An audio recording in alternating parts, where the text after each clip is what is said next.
sad smo došli do tog stadijuma da sve razumeju,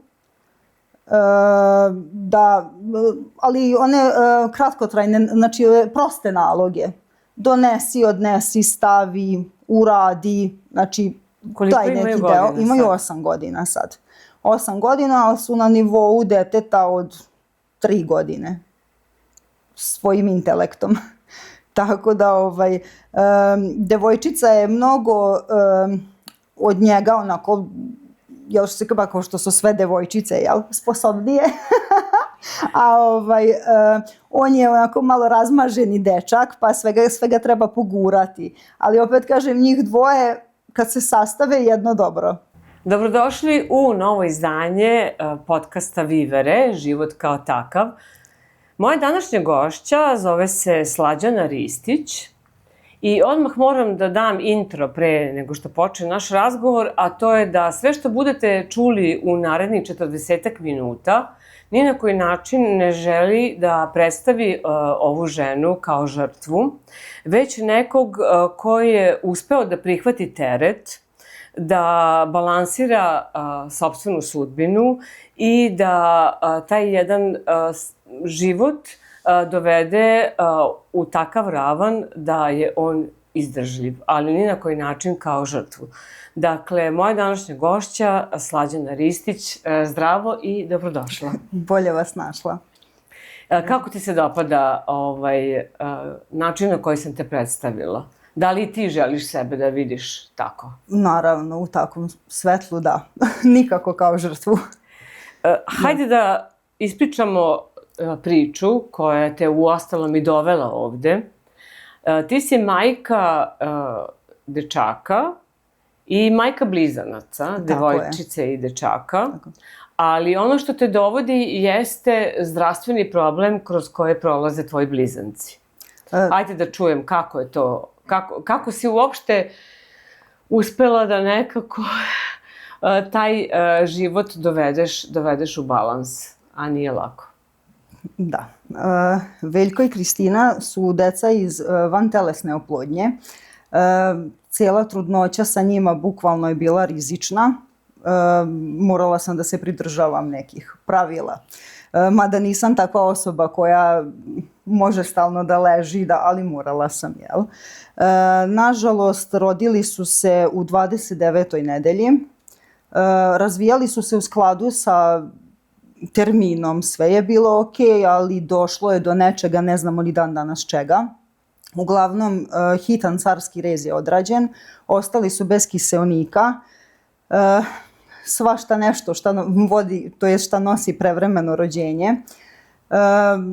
Mesec i po dana u inkubatoru, mislim, rođeni su sa 1,2 kg, bukvalno tako. Nisam mogla odmah da odem kod njih, to je isto bio problem. Nekih 20 dana sam bukvalno samo preko telefona znala za njihovo stanje, šta i kako, i kad god bih nazvala da pitam, rekli bi mi stabilno. Tek danas, posle toliko godina, ja znam da to stabilno znači živi su. Ali nisi uspela da ti ne znaš šta je uzrok. Dakle, koliko sam shvatila, cijela trudnoća je išla u redu. Ti si išla na te redovne kontrole i tako dalje, ali šta se dogodilo pred sam porođaj? Da li je bilo nekih simptoma, nekog upozorenja? Pa dobila sam bolove dan pred porođaj. Ali pošto je bilo rano, 29. nedelja, ja to nisam shvatila toliko ozbiljno. Nije vreme. To se dešava, naravno. Dešava se, nije vreme, verovatno, pošto su blizanci, malo im je mesta, guraju se, svašta nešto. Tako da sam taj ceo dan bukvalno trpela te bolove. Nisu to sad bili neki nesnosni bolovi, što se kaže izdržljivi. Tako da, međutim, kad to večer nisu prestali, onda sam se obratila doktoru, otišla na patologiju. Pošto su me pregledali i ustanovili da je ok, opet sve s njima, da se ne zna odakle ti bolovi dolaze, a kući me je čekalo moje prvo dete koje je bilo baš uznemireno što sam otišla tako rano u bolnicu. zamolila sam doktora da me pusti kući, da bi se im to moje prvo dete smirilo. Naravno, čovjek je jedva pristao, ali to je bila moja volja, mislim, što se kaže. Noć je protekla u redu, no međutim, ujutru kreće haos, bukvalno.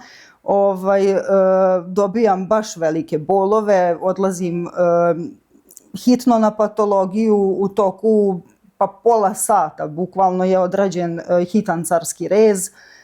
U tom momentu nisam znala šta me snašlo. Verujem. Pošto sam, to sam zaboravila da kažem, imala i serklaž, i to je stiskalo i svašta nešto, i znači u momentu kad je doktor rekao hitno porođajna sala, ja gledam šta on priča, slušam, ne verujem svojim ušima šta čujem, i bukvalno šok odjednom. Ti već imaš dete kod kuće i znaš šta znači vreme za porođaj i šta znači kada nije vreme za porođaj. Tako je. I moje prvo dete, Stefan, on je isto dete iz vantelesne oplodnje. Isto tako. Sa njim je bukvalno bilo sve, ono što se kaže po PS-u. Sve se uredno razvijalo. Ja sam radila do posljednjeg dana. A inače radim u prehrani.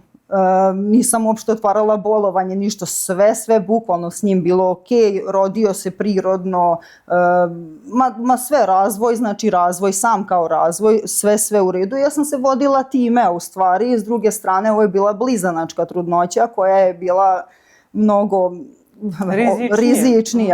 rizičnija nego sa jednim detetom, ali dobro, mislim, sve shvatimo u vreme kad treba. Javljaju ti, to jest vodite u salu i ti saznaješ da mora biti carskog reza i znaš, već si majka, znaš da nešto tu baš i nije najbolje. Kako sve teče nakon toga? Pa nakon toga, dolazim sebi pod svim tim, posle carskog reza, donose mi papire da ispotpisujem, da deca moraju hitno za dečiju bolnicu, da nemaju u Betaniji uslove, pošto su baš rano i mali su, svašta nešto. Ja ne znam ni šta potpisujem, ali potpisujem naravno. Dovozem ih u inkubatoru, onako oboje zajedno. Ja rano od carskog reza ne mogu da ustanem da ih vidim, inkubator visok. Samo se sećam da im dajem telefon da mi ih slikaju, da čisto vidim kako izgledaju, da vidim šta sam rodila, koga sam rodila. Oni njih odvoze u Betaniju. Hoću reći u dečju bolnicu ih odvoze. Nekih 2-3 dana ja ostajem još u Betaniji, puštaju me kući, no međutim pošto sam dobila bolničku bakteriju, nisam mogla da odem kod njih odmah, tako da ostajem kući neki 20 dana. Posle im se pridružujem i to je znači bukvalno bila sam na odeljenju za majke, silazila na 3 sata da bi deca jela, da dotle su ih hranili veštačkim mlekom. Sad dok nisam otišla tamo, to sam htjela da kažem, kad sam videla one slike i sve, pre svega toga muž je uspeo da ode, ali su mu bukvalno sa 10 metara pokazali, isto tako dao telefon da slikaju. Kad je došao kući, pokazao mi sliku i ono kao ok, normalna deca imaju cevčice, ali u redu je, No, međutim, kad sam otišla tamo, onda vidim pravu situaciju. Bukvalno, ako su imali 30 centimetara. Mala beba, znači ko flaša, 1,5 litara. Eto tako nekako. Na njima pelenice jedinica koje su im bukvalno do grudi. Što se ja uvek šalim na svoj račun i to je kad sam ih pogledala, 2 mala vanzemaljca. Bukvalno tako. Ali dobro, za tih 1,5 mjeseca smo pregrmeli taj prvi period, hvala Bogu, ostali su među nama, što se kaže. A to je postojalo kao mogućnost? Već drugi put kažeš, ok, živi su. Dakle, postojala je mogućnost da ne prežive. Da li je bio toliki rizik? Jeste, da. Postojala je mogućnost da ne prežive, ali oni su bili borci, kao što su celu trudnoću se borili, tako kao što se i dalje bore, tako da su odlučili da ostanu među nama. tek kada smo kući došli, suprug i ja, pa nismo znali šta nas je snašlo. 2 bebe, male bebe, ne znaju još da jedu. Ništa nije kao što je bilo s prvim detetom. Tu sad imamo razne, to sve što vodi, se kaže to prevremeno rođenje, problemi s očima. Postojala je mogućnost da ostanu slepi od inkubatora. 3-4 meseca smo ih vozili za Beograd. Ubrizgavali su im molekula u oči, svašta nešto, tu neke terapije, hvala Bogu, vidim je spašen. Posle toga nerazvijen trbušni zid, oboje su imali po veliki bruh na stomaku i tako uvek nešto iskrsne čemu se posvetimo i ne obratimo pažnju da oni u stvari kasne u nekom normalnom razvoju, da nemaju neke pokrete, neke kao normalna deca. Dočekali smo da dođemo do 9. meseca, da oni još nisu sedeli. Ali samo zato što smo se posvetili tim nekim stvarima koje su nas čekale, a mi nismo imali iskustvo i što je najgore, doktori te ne uvedu u to, biće, sad će se to desiti, može to da se desi. Ne, nego samo ono kao, ti se snalazi. Znači, bukvalno upoznaj svoju decu i vidi šta im fali. Tako, da. Sve vreme, dakle, do tog 9. meseca kada shvataš da to baš nije, ne ide u najboljem pravcu, ti imaš zdravstvene probleme koje moraš da rešavaš. Tako je. Ali kad ti se upalila stvarno ona ozbiljna lampa upozorenja koja je rekla, hej, pa ovo nešto nije u redu? Verujte mi da sigurno do godinu dana mi nismo bili svesni problema.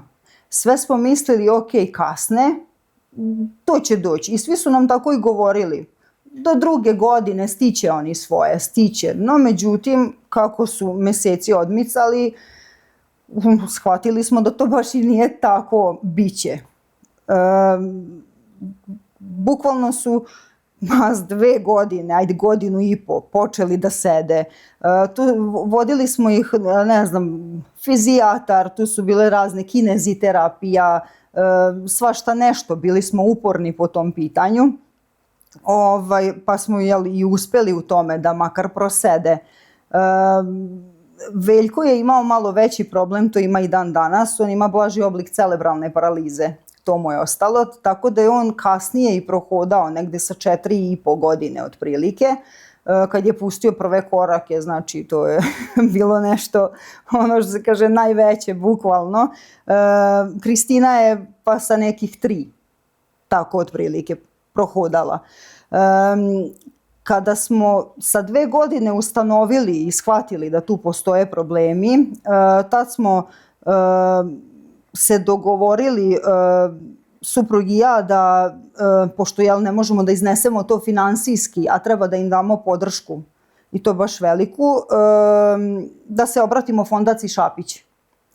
Tako da smo tamo otvorili SMS broj i skupljali smo novac i sredstva preko toga da bi im obezbedili fizikalne terapije i svašta nešto što im je trebalo tada. Jesu se ljudi odazvali? Jesu. Prvo nam je bilo, pogotovo suprugu, bilo je ono kao, ma zašto, kao nama to ne treba, pošto je bio onako previše, ja to mogu. Ja znam, ja nisam sumnjala u njega, mogao je, mogla sam i ja, ali kad sam stavila na papir koliko koštaju svi ti tretmani i šta njima sve treba, još su blizanci, onda se on zapitao, da, ipak neću moći. I onda smo ipak, na moju inicijativu otišli tamo i, kažem, sve to sredili. Skupili, stvarno, ljudi su se odazvali, dosta naših prijatelja, dosta zvali svoje prijatelje, imali smo dosta uplata, tako da, mislim, još uvek smo tamo. Sad ih vodim manje na tretmane, to je samo 3 puta nedeljno, inače sam vodila bukvalno svaki dan. Da, bukvalno. Kud manje, 3 puta nedeljno. Pa da, bukvalno, pa da iskoristimo još dok imamo sredstva. Nisam toliko, to je sad u posljednje vreme, ne potenciram baš taj naš SMS broj, zato što smatram da ima mnogo više dece kojima je mnogo više sredstava potrebno i kojima život zavisi od toga. Nama ne zavisi život, ali opet zavisimo od tih vežbi. Jer oni su u takvom stanju da što god se s njima više radi, više mogu da napreduju. Ako ne radimo ništa, to je to. I sećam se priče jednog doktora, našeg neonatologa, koji je rekao dok god vidite da oni napreduju, vi nemojte odustati. Kada vidite da ne napreduju, znači da je mozak dostigao svoj maksimum i to je to. Tu nema šta. Tad možemo samo da održavamo to što smo do sad naučili. A oni napreduju? Pa napreduju. Mislim, sad smo došli do tog stadijuma da sve razumeju, ali one kratkotrajne, znači proste naloge. Donesi, odnesi, stavi, uradi, znači koliko taj imaju neki godina deo. Imaju sad? 8 godina sad. 8 godina, ali su na nivou deteta od 3 godine. Svojim intelektom. Tako da devojčica je mnogo od njega onako, jel se kao što su sve devojčice, jel, sposobnije. A on je onako malo razmaženi dečak, pa svega treba pogurati. Ali opet kažem, njih dvoje kad se sastave jedno dobro. Bukvalno tako. Što se tiče govora, govor nikako. U stvari znaju da kažu jednu jedinu reč, a to je i dovoljno, mama. I to je ono što znaju da kažu, ovo ostalo sve pokazuju. Još se borimo sa odvikavanjem od pelena. Devojčica se ajde i odvikla, dok Veljko još uvek neće da dalje toliko lenj ili mu još nije dopralo do mozga, to ne znam. Ali uglavnom on još koristi pelene.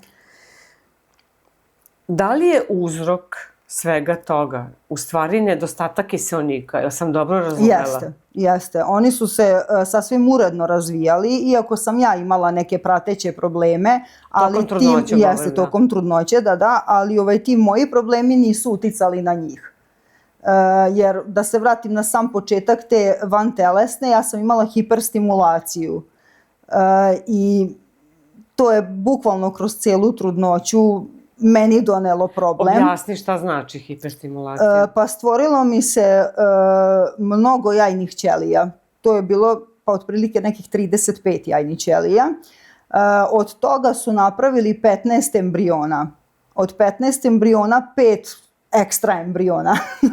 I sećam se da i kad sam kod doktorke, kad sam otišla na sam čin vantelesne, i to je doktorka me pitala koliko želim da mi ubace. Ja sad vodeći se prvom vantelesnom, sa Stefanom su mi ubacili 3, ostao je on 1, a pre njih sam imala jednu još koja nije uspela. Rekao, ajde on hoće batu ili seku, ajde da ubacim 3. I doktorka meni ono kao, izvinite, ali postoji šansa 99% da se sva 3 prime ili čak 1 da se podeli na 2 pa da budu 4. Ozbiljno. Na što smo se bivši muž i ja pogledali, on meni kao nemoj. I u poslednjem trenutku kažem 2, ubace 2 i 2 se prime. Tako da bolje što sam je poslušala. Bože.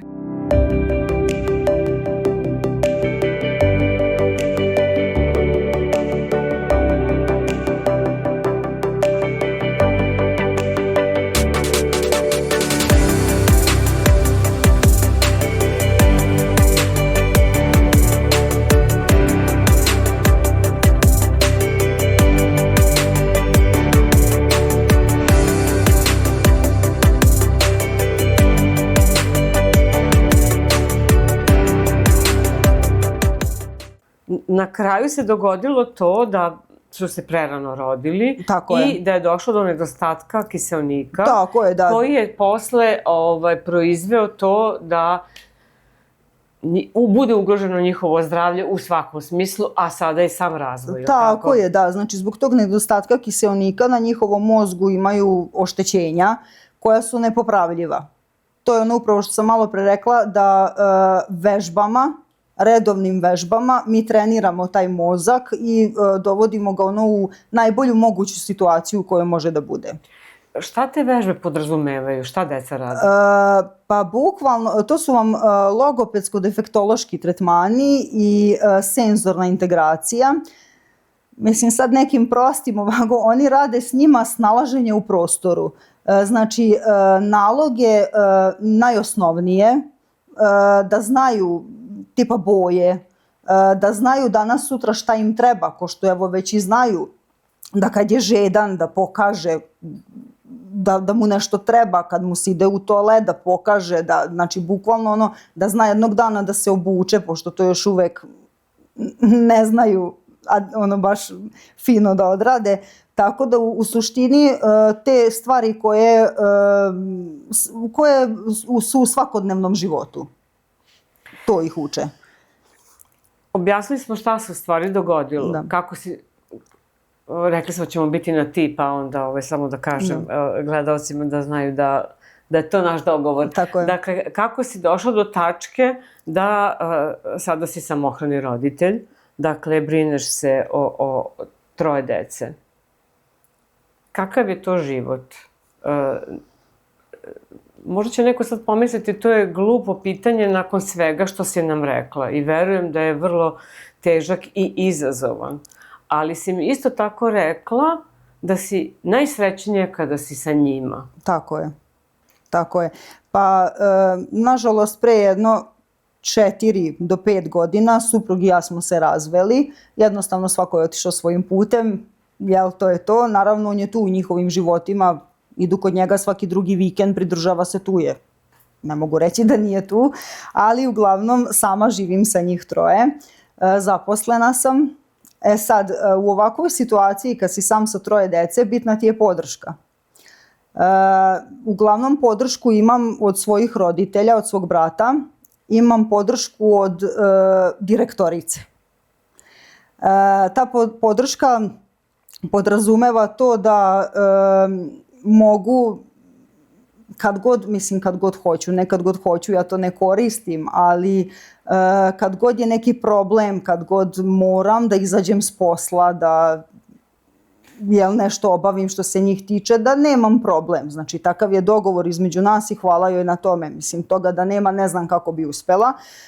Uglavnom radim stalno prepodne. Za to vreme dok ja radim, oni su u školi, pohađaju školu Milan Petrović, također su i u boravku. Tako da, šta da vam kažem, ustajanje u nekih 5:30, spremanje prvo sebe, pa onda njih 2, davanje terapije, pošto oboje imaju epilepsiju.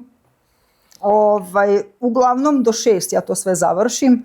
U 6 smo već u autu, znači u 6:15 ih negde ostavljam u školi, moje radno vreme od 2:30 do 2:30, onda idem po njih. U 3 ponedeljkom, sredom, petkom imamo tretmane. Znači, odmah posle škole, posle posla ih odvodim na te tretmane. Oni već su toliko navikli da nisu ni umorni, ništa. Njima je to zanimljivo, bitno da ima neko dešavanje. A ja za to vreme dok sam ja s njima, ono moje prvo dete me čeka kod kuće, koje je nažalost samo odraslo i prerano odraslo, ali postao je mnogo onako brižan čovek, mnogo divan, mnogo stvarno je ono, mislim on sad ima 15 godina, upisuje trenutno srednju školu, brine o bratu i sestri baš dosta, baš ih voli, baš onako, voli da ih izvede u šetnju, voli da ih izvede u parkić, onda na primjer kad naiđe neko dete koje ne prihvata takvu decu, on gleda da ga približi, da objasni zašto su njegovi brat i sestra takvi, kakva je tu situacija, šta je, gleda da ih odbrani ako neko već nije, ako neko ne shvata. Tako da, kad se vratim kući, on me čeka i onda ne znam gde bi pre. Da li bi se njemu posvetila, da li bi, treba decu nahraniti, treba uraditi ove neke standardne poslove po kući što imamo, sve to, zatim spremanje za sutra. Dok sve to pozavršavamo, dan prođe, znači dan da ima neki 30 sati, to mi ne bi bilo dovoljno. Bukvalno tako. I onda, kada oni zaspu, mene savlada umor. Onda dođe stariji sin pa me budi, mama, ajde, vreme je za kupanje. Tako da imam, tako da svaku noć imam buđenje, jel? S njegove strane, da, ali tako je. Ali zar to nije, imati dece je blagoslov? Jeste. Dakle, to, ja govorim iz sopstvene pozicije, dakle, imati dece je blagoslov.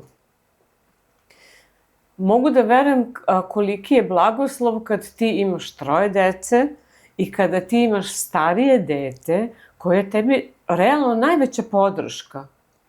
To je, ti živiš pored jednog odraslog muškarca. Tako je. Jel' tako? Tako je. On iako ima 15 godina, za svoje godine baš dosta zreo. Ali sad ima jedan, mislim nije problemčić, to je lepa stvar, ali od septembra ću da ostanem bez delića te podrške zato što je upisao bogosloviju. I odlazi verovatno za Beograd gde će da bude u internatu. Tako da ja ostajem sama sa njih 2. Kako se odlučio za to? Pa jednostavno on je, pa od 4. 5. razreda on je pri tome. Počela je da ga vuče crkva, počelo je svašta nešto da ga, u stvari on se počeo zanimati oko Srbije i kako je nastala Srbija i ko je bio car Lazar, ko su bili Nemanjići i svašta nešto i to ga je dovelo do manastira, crkava i sećam se, tipa zovne tatu i kao, tata ajde ove nedelje ako dobijem 5 petica da me vodiš na jedno mesto. Pa kaže ajde dobro, može. On stvarno nauči, dobije 5 petica i naravno gde će tata da ga vodi, Žiča, Manasija, Ravanica, u manastir. Tako da od malena je u tome. E sad, da li su ga naveli brat i sestra na to, stanje brata i sestre, ili sasvim nešto drugo, to nikad neću saznati, ali sav je u tome. Znači, i nevezano s jedne strane za brata i sestru, ali bukvalno sav u tome. Ja u njemu ne vidim ni jedno drugo zanimanje, ništa drugo što bi on mogao da bude osim sveštenika. Tako da sad je bilo da, inače je đak generacije, sad je završio 8. Dobitnik 3 vidovdanske nagrade, 2 pokrajinske, baš onako jedno dobro dete. Bilo je da li će da upiše gimnaziju, da li će bogosloviju. U stvari najveći problem je bio mama kako ćeš ti sama. Šta ćeš ti kad ja odem? Pa ja rekla sine šta ću? Isto ko što si kući. Ti ideš za svoje dobro, ideš da jednog dana imaš svoje neko zanimanje, ideš da radiš to što voliš. Ja nikad njega ne bi sputala sad zbog svoje neke sebičnosti i nečega. Mislim, ja ću izdržati, meni to nije teško. Ja sam toliko sad se s njima uštosila, bukvalno da nedostajaće mi naravno. Naravno da meni ok bude da ja ne znam ostavim njega s njima, da odem do prodavnice, da ako moram da vodim njih 2. Ali opet kažem, nikad ga zbog toga ne bi sputala u njegovim željama i namerama. Ali pogledaj ti kakva je to fenomenalna priča. Pa da. Tu nisam, mislim, nas dve se jesmo dogovarale da ja imam neke osnovne informacije kako da teče naš razgovor, ali ovo je fenomenalno. Pa, rekla sam ja da ima tu svašta. Ovo je fenomenalno da jedan... Nisam mogla da vam napišem sve. Ne, ali tako jedan momak, on je momak 15 godina, pa jeste. Momak koji je stub, dakle jedna pomoć. I sad da se on odluči za takvu jednu svetu profesiju, dakle svaka čast. Da, tako je. Ali kaže, mama, pre nego što odem, ja ću da se dogovorim s tatom, da on njih redovno uzima, da brine o njima, da ti možeš više da odmoriš, iako ja nisam tu. Rekao, važi. Naravno, rekao, sve mama pristaje. Rekli smo o njegovim planovima za budućnost. U situaciji u kojoj ti sada živiš, kada imaš dvoje dece o kojima treba konstantna briga. Tako je. Da li je moguće i kakvi su planovi koje ti imaš? Pa konkretno ja ne smem da imam planove. Konkretno moj život je od danas do sutra. Znači ne smem da razmišljam čak ni mesec dana unapred, jer ja bukvalno ne znam šta će da se desi, ne znam kako će njihov život da teče. Znači, od danas do sutra i tako idemo redom, pa koliko godine prolaze, prošlo je već 8. Bitno je da ostanem sama za sebe, to uvek kažem, raspoložena, srećna sa njima. Da prihvatim situaciju takva kakva je. Najgore je ne prihvatiti. Znači, to sam mogla odmah na početku, kao što ih i jesam ubacila, na primjer, u običan vrtić, među normalnu decu, da vidim kako će to da ide, ali shvatila sam da oni tu nisu srećni zato što ta deca njih ne prihvataju. I to je žalosno. I onda je bolje bilo, zato sam ih i prebacila u Milan Petrović školu, da jednostavno budu među svojima. I evo, oni su tamo već 3-4 godine. Jesu srećni? Da, jesu. Imaju svoje pratioce, 2 devojke koje brinu o njima kad su tamo, tako da s jedne strane mi je lakše. I sad, kako će dalje to da teče, ne znamo. Znači, meni je bitno i da sam zaposlena, da radim, jer mi je to neki izduvni ventil, nisam 24 sata sa njima. Da sam 24 sata s njima, to bi bila sasvim drugačija situacija. Znači, bitan mi je taj moj posao, da ga održim. Sad koliko ću još moći da radim, ne znam, ali vidjet ćemo. Opet kažem, ništa ne planiram od danas do sutra, pa ćemo da vidimo šta će nas naći, ali surova realnost je da oni postaju sve stariji, da postaju sve veći, da dolazi pubertet, svašta nešto se desi u tom pubertetu. I sad kad bi ja na tu stranu razmišljala, bukvalno, šta će da se desi, kako ću ja prebroditi pubertet, mene ne bi bilo. Ovako idemo s pozitivne strane. Gledam ih takve kakve su, ne upoređujem ih sa drugom decom. I to je to. Gledam da vidim dokle će da stignu i kad će njihov mozak da dostigne maksimum. I to je to. Toliko si pozitivna. Da. Da je to prosto neverovatno. Odakle crpiš tu snagu, tu energiju?